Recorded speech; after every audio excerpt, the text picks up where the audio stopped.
বাংলাদেশের জনপ্রিয় লেখক সাদাত হোসাইন প্রথমবারের মতো নিউ ইয়র্কের মুক্তধারার আয়োজনে এ বছরের আন্তর্জাতিক নিউ ইয়র্ক বইমেলার উদ্বোধক হিসেবে যোগদান শেষে দেশে ফিরে যাওয়া উপলক্ষে প্রবাসী বাংলাদেশিদের সাথে মত বিনিময় করেছেন।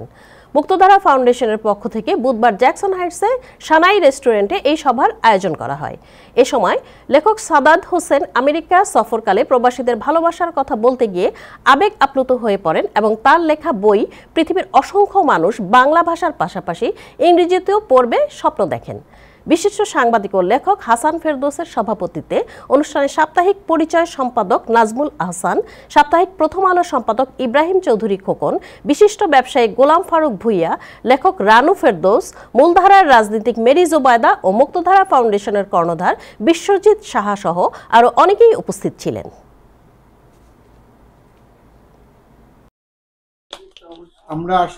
আমরা কেউ ব্যক্তিগত না, আমরা সকলে মিলেই চিরকৃতজ্ঞ এই কারণে এই বইমেলাটি আপনারা শুধু মুক্তধারা ফাউন্ডেশন যাচ্ছে।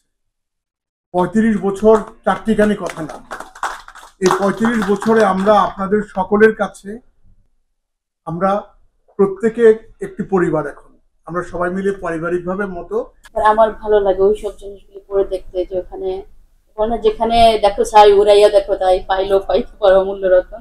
তিনটা জিনিস ভালো লাগে, যেমন বৃন্দাবন দাসের নাটক, অনুপম রায়ের গান, সাদাত হোসেনের লেখা।